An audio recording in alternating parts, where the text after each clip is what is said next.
تو انشاءاللہ کامیابی بھی ہوگی اور رجت سے بھی وہ بچ جائے گا۔ جس نے ایک بار شروع کیا اب وہ پوری زندگی اس پہ عمل کرے گا۔ لوگ سمجھتے بڑا آسان، اللہ تعالیٰ پر یقین بڑھ جائے گا نا اس کا، تو کیوں چاہے گا شیطان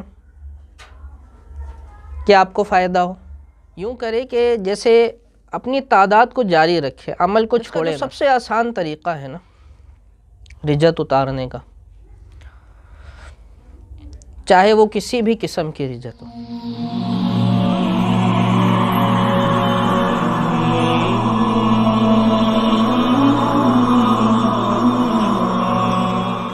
سوال ہے جو ہماری ویڈیو پہ آیا ہے، اس کا مفہوم اس طریقے سے ہے کہ یعنی رجت کیا چیز ہوتی ہے، رجت کیا ہوتی ہے اور اس کا علاج، مختلف قسم کی کیا رجتوں کی اقسام ہوتی ہیں، تو کیسی رجت ہوتی ہیں اس کے لیے ذرا حفاظت کے لیے بتا دیں، وہ ختم کرنے کا۔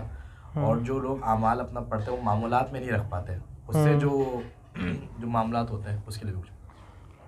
ہاں دیکھیں، رجت کہتے ہیں کسی بھی طریقے سے آپ کی کسی عمل کا بگڑ جانا، اس میں کوئی بگاڑ پیدا ہو جانا، اور کیونکہ وہ جو عمل ہوتا ہے وہ بہت طاقتور ہوتا ہے نا، تو وہ اب جب بگڑتا ہے تو وہ سب سے پہلے جو ہے وہ اثر ڈالتا ہے اسی پڑھنے والے پر، تو پھر جو ہے وہ مختلف طریقوں سے تکلیفیں آنے لگتی ہیں، مختلف طریقوں سے پریشانیاں آنے لگتی ہیں، مختلف طریقوں سے جو ہے اس بات کا اظہار ہوتا ہے کہ عمل بگڑ گیا ہے، عمل میں کوئی خرابی پیدا ہو گئی ہے۔ تو سب سے پہلے تو دیکھیں کہ کبھی بھی عمل جو ہے نا وہ بغیر اجازت اور بغیر نگرانی کے نہیں کرنا چاہیے، اس بات کا لحاظ رکھیں کہ آپ جو بھی عمل کرنا چاہتے ہیں سب سے پہلے اس عمل کے عامل سے اجازت لیں جس نے خود وہ کیا ہوا ہو۔ مثال کے طور پہ کوئی کسی بھی ایک اسم کی زکوٰۃ دینا چاہتا ہے، اللہ تبارک و تعالیٰ کا ایک اسم ہے یا وکیلو، اب اس کی وہ زکوٰۃ دینا چاہتا ہے کہ میں اس عمل کو پڑھوں اور اس سے فائدہ حاصل کروں، تو وہ پہلے کسی ایسے شخص کو ڈھونڈے جس نے خود اس کی زکوٰۃ ادا کی ہوئی ہو، اور اگر وہ صاحب دعوت ہو اس کا تو اور زبردست ہو گیا معاملہ، بہترین۔ اس سے اجازت لے اور اس کی نگرانی میں کرے یہ کام، تو انشاءاللہ کامیابی بھی ہوگی اور رجت سے بھی وہ بچ جائے گا۔ اب ہوتا یوں ہے کہ جو ہے وہ جگہ جگہ سے دیکھ کے، جگہ جگہ سے سن کے فوائد لوگ عمل شروع کرتے ہیں۔ اب دیکھیں جو بتانے والا ہوتا ہے نا، جب اجتماعی طور پہ وہ بتا رہا ہے تو وہ کثرت کے لحاظ سے دیکھتا ہے کہ جو زیادہ تر لوگ دیکھ رہے ہیں ان کو اصول و قواعد معلوم ہیں، کم از کم اتنے معلوم ہیں سطحی طور پہ کہ وہ اس عمل کو بگڑنے نہیں دیں گے، لیکن ان میں بعض ایسے بھی ہوتے ہیں جن کو بالکل بھی کچھ نہیں پتہ ہوتا، اور وہ سمجھتے ہیں بس ہم نے یوں کر کے بیٹھنا ہے، تسبیح لینی ہے، دم پڑھائی کرنی ہے، تعداد پوری کر کے اٹھ جانا ہے، اور ہمیں جو ہے وہ سارے کے سارے فوائد حاصل ہو جائیں گے، سب کا سب مل جائے گا۔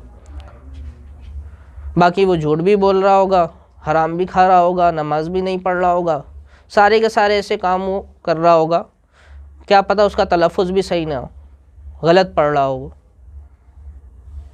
ایک ایک زبر ایک ایک زیر کی غلطی سے جو ہے معنی تبدیل ہو جاتا ہے نا۔ تو بتانے والا اجتماعی طور پہ تو اس لحاظ سے بتا رہا ہوتا ہے کہ زیادہ تر لوگ جو ہے وہ کم از کم اتنے قوانین کو تو جانتے ہیں کہ وہ عمل کو نہیں بگاڑیں گے، اور اس لحاظ سے اجازتیں بھی دی جا رہی ہوتی ہیں اجتماعی طور پہ کہ بھئی اس کی عام اجازت ہے، یہ کوئی بھی کر لے، لیکن وہ ہر کسی کے لیے نہیں ہوتی ہے، وہ اس کے لیے ہوتی ہے جو اس کو سمجھے، کم از کم اتنا سمجھے کہ اس کو درست طریقے سے تو کر لے، ہے نا۔ اس کی ایک مثال ہے ایک عام سے سمجھنے کے لیے، آپ بریانی مسالہ لے کر آئے، اس کے پیچھے انگریڈینٹس بھی لکھے ہوئے ہیں، اور ترکیبیں لکھی ہوئی ہے. لیکن اگر کسی کو انگریڈینٹس ہی نہیں پتہ کہ وہ کیا کیا چیزیں ہوتی ہیں، اس کو پتہ ہی نہیں ہے چاول کیا ہے، مرغی کیا ہے، تیل کیا ہے، اب وہ کیسے بنائے گا؟ لیکن بنانے والے نے تو اس کے لیے آسانی کی ہے نا، کس لحاظ سے کہ بھئی یہ تو سب کو پتہ ہی ہوتے ہیں. لیکن بعض اس میں ایسے بھی ہوتے ہیں جن کو یہ بھی نہیں پتہ ہوتا ہے. تو بہتر یہی ہوتا ہے کہ وہ کسی ایسے شخص کو ڈھونڈے کہ جو اپنی نگرانی میں اس کو کروائے، تاکہ وہ نقصان سے بچے. بجائے فائدے کے لوگ نقصان، ایسی رجتیں ہوتی ہیں. اللہ پاک معاف فرمائے، سب کو محفوظ فرمائے، آمین.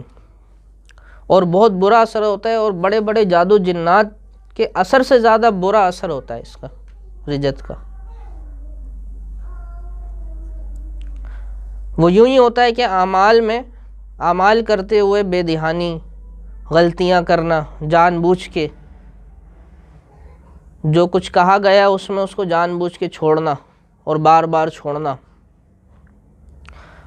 اب یہ کتنے اصول ہیں اس کے، دعوت دینے کے یا پھر پڑھائی کرنے کے، بہت اصول ہیں. جو یہ کرتا ہے اس کو پتہ ہے کہ میں کیا کیا پابندیاں برداشت کر کے پھر یہ عمل کرنے کے لیے بیٹھتا ہوں. یہ ایسا نہیں ہے کہ بس ایک نشست ہے، پورے دن کچھ بھی کرو، بس یہ جو 1-1.5 گھنٹہ ہے، 2 گھنٹے، 2.5 گھنٹے، 3 گھنٹے، 5 گھنٹے جو پڑھائی ہے وہ اس کے لیے ایک الگ ٹائم نہیں. اس 5-6 گھنٹے کی پڑھائی کے لیے، آدھے گھنٹے کی پڑھائی کے لیے، 1.5 گھنٹے کی پڑھائی کے لیے پورا دن جو ہے وہ ان اصولوں پر قائم رہنا پڑتا ہے. اور یہ کوئی جو ہے وہ 1-2 ہفتے کے لیے نہیں ہوتا. جس نے ایک بار شروع کیا اب وہ پوری زندگی اس پہ عمل کرے گا. لوگ سمجھتے بڑا آسان ہے،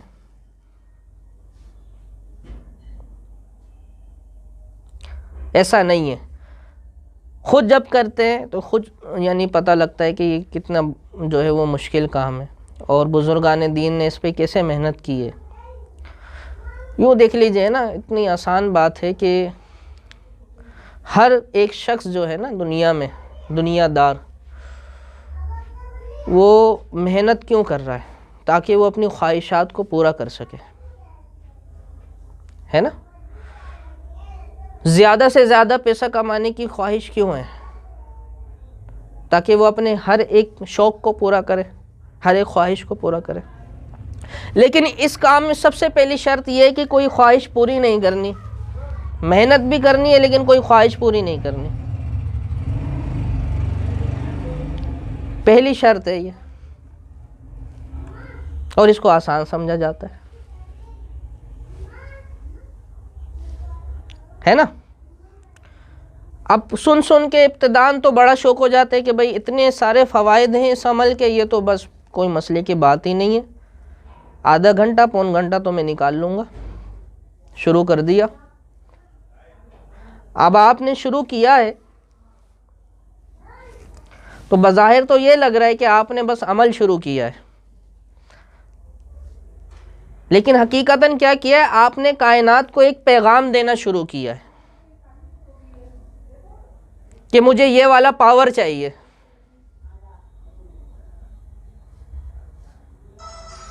کیا آپ نے کائنات کو ایک پیغام دیا ہے. اب کائنات میں اور کون کون ہے؟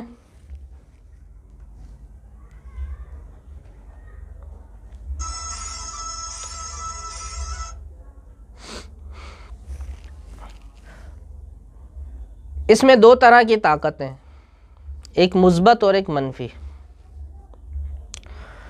تو ایک تو یوں ہے کہ منفی طاقتیں کبھی بھی نہیں چاہیں گی، شیطانی طاقتیں کبھی بھی نہیں چاہیں گی کہ آپ کو اس ذکر سے کوئی فائدہ ہو.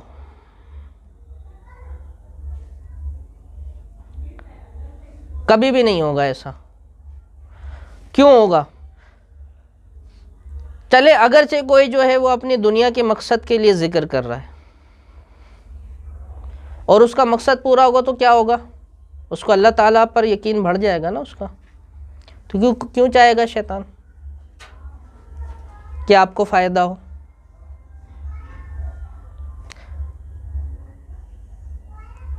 تو پڑھنے دے گا آپ کو؟ نہیں پڑھنے دے گا.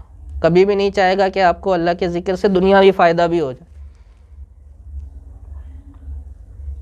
پھر دوسرا یہ کہ ایک جو نظام ہے روحانی نظام، اس میں جو ہے نا اہل کو دیکھا جاتا ہے. کیا آپ محنت کر رہے ہیں لیکن آپ اہل ہیں یا نہیں ہیں؟ اب کیا ہوتا ہے کہ جب کوئی چیز طلب کی جاتی ہے نا تو شیخ اکبر فرماتے ہیں کہ سوال دو طرح سے ہوتا ہے. دعا کے مفہوم کے لحاظ سے کہتے ہیں کہ دعا دو طریقوں سے مانگی جاتی ہے. ایک دعا قولی ہوتی ہے اور ایک دعا حالی ہوتی ہے. یعنی ایک جو ہے وہ الفاظ سے کچھ مانگا جاتا ہے اور ایک کیا ہوتا ہے، ایک عمل کے ذریعے سے بھی کچھ مانگا جاتا ہے. عمل سے بھی دعا ہوتی ہے ایک. تو کہتے ہیں کہ قالی دعا بھی بہت بڑی چیز ہے، لیکن اس سے بڑی چیز حالی دعا ہے، حال سے طلب کرنا. وہ کیا ہے کہ اپنے اندر اس شے کی استعداد پیدا کر لینا.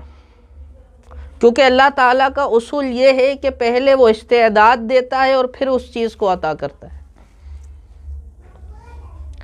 تو جب آپ کچھ مانگ رہے ہیں نا تو اب آپ اخلاص سے اگر کر رہے ہیں کام تو اب کائنات کی قوت ہے نا آپ کی طرف متوجہ ہوں گی کہ یہ اہل ہے یا نہیں ہے.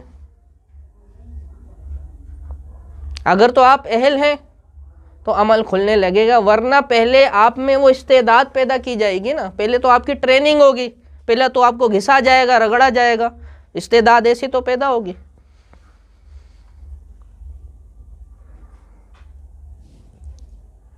ایسی استعداد پیدا ہوگی.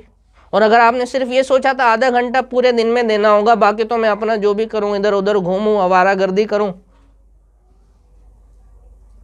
اور مجھے یہ سب کا سب کچھ مل جائے گا، ایسا نہیں ہے. بالکل بھی ایسا نہیں ہے. پہلے آپ میں استعداد پیدا کی جائے گی، پہلے آپ کا ظرف بنایا جائے گا، آپ کے برتن کو بڑا کیا جائے گا، وہ برتن دیا جائے گا جس میں آپ کو وہ چیز دی جائے. یہ تو ابھی شروعات کی باتیں ہیں. لوگ سمجھتے ہیں بڑا آسان ہے، ایسے ہی ہو جاتا ہے. خیر چلیں یہ بات اور آگے نکل جائے گی. تو استعداد یہ بہت ایک طویل موضوع ہے اور اس میں بہت ساری چیزوں کا لحاظ رکھا جاتا ہے. اس میں سے کوئی چیز بگڑ جاتی ہے تو پھر کیا ہوتا ہے، عمل بگڑتا ہے. عمل بگڑتا ہے تو پھر آپ نے کیا کیا ہے، آپ نے پوری کائنات کو چھیڑا ہے نا. ابھی آپ نے پوری کائنات سے سوال کیا ہے کہ مجھے یہ قوتیں چاہیے. ارے یہ سمجھ میں، اور کتنی فوجیں ہیں، کتنی مخلوقات ہیں جو نظر آتی ہیں اور جو نہیں نظر آتی. آئی سمجھ میں؟ تو اب وہ آپ کو ایسے ہی چھوڑ دیں گے.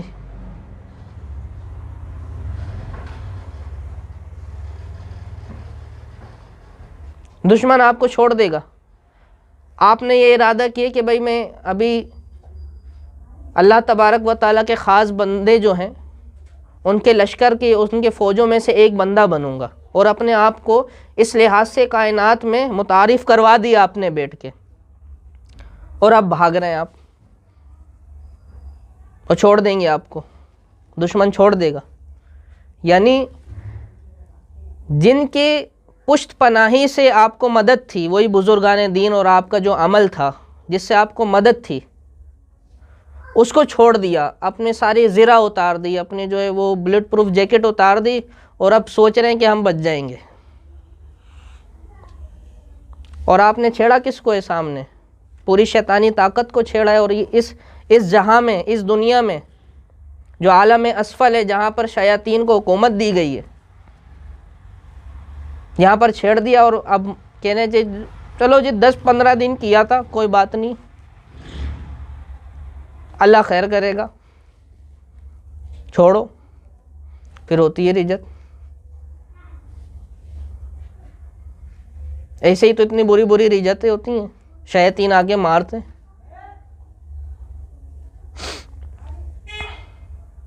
خیر چلے، اللہ تبارک و تعالیٰ سب کو اس سے محفوظ فرمائے، اور سب کو جو ہے اچھے طریقے سے، اچھے انداز میں اور کسی کی نگرانی میں صحیح طریقے سے اعمال بجا لانے کی توفیق عطا فرمائے۔ ایسے بہت سارے واقعات ہیں اور کثرت سے لوگ آتے رہتے ہیں رجت کے حوالے سے، جن کو رجتیں ہوتی ہیں۔ اس کا جو سب سے آسان طریقہ ہے نا رجت اتارنے کا، چاہے وہ کسی بھی قسم کی رجت ہو، وہ یوں ہے کہ جتنی تعداد میں اپنا عمل پڑھا ہے نا، اتنی ہی تعداد میں درود ابراہیمی پڑھ لیں، بس رجت اتر جائے گی۔ سب سے آسان طریقہ ہے، جتنی تعداد میں وہ عمل پڑھا ہے جس سے رجت آئی ہے، اتنی ہی تعداد میں درود ابراہیمی پڑھ لے، رجت اتر جائے گی انشاءاللہ۔ ٹھیک ہے؟ اچھا، اب اس میں جو ہے نا یوں کرے کہ جیسے اپنی تعداد کو جاری رکھے، عمل کو چھوڑے نا۔ دیکھیں، ایک ہے رجت اتارنا، ایک ہوتا ہے عمل چھوڑنا، یہ دونوں جدا جدا باتیں۔ اگر کوئی عمل چھوڑنا چاہتا ہے، اس کا ایک الگ عمل ہے، اس میں ایک الگ ویڈیو انشاءاللہ بنا دیں گے کہ اپنے عمل کو کیسے چھوڑا جاتا ہے۔ کسی نے شروع کر دیا تو اب اس کو عمل کو کیسے چھوڑے گا وہ، کہ وہ پوری زندگی پھر اس کو تنگ نہ کرے، بالکل جان چھوڑ جائے، اس کے لیے ایک الگ عمل ہے۔ ایک یہ ہے رجت اترنا، رجت اتر جائے گی لیکن اپنے عمل کو پھر وہ جاری رکھے، اس کو ختم نہ کرے، اس کو چھوڑے نہ، ورنہ پھر سے رجت چڑھے گی، پھر سے وہ کود کرے گا عمل، پھر سے پوچھے گا کہ بھئی تو نے شروع کر کے مجھے چھوڑا ہوا کیوں ہے نا، پھر سے رجت آئے گی۔ آ گئی سمجھ میں؟ وہ ایک جو ہے نا کیا بولتے ہیں، آج سے کوئی 5-6 سال پرانی بات ہے، یہاں 10 نمبر کی طرف ہم ایک گھر میں گئے